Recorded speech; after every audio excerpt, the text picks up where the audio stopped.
Subir es fácil, pero mantenerse es lo difícil, lo complicado.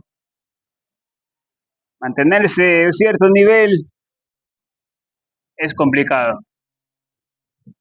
Podemos tener un cierto triunfo, cierto éxito, cierto logro, cierto éxito en algo. Pero habrá un momento en que alguien nos tiene que bajar.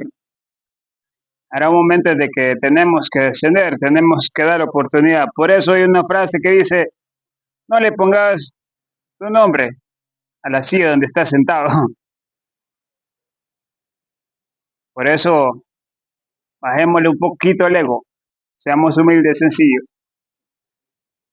porque la humildad se logra más que cualquier cosa. Ganarse la gente y ganarse a sí mismo.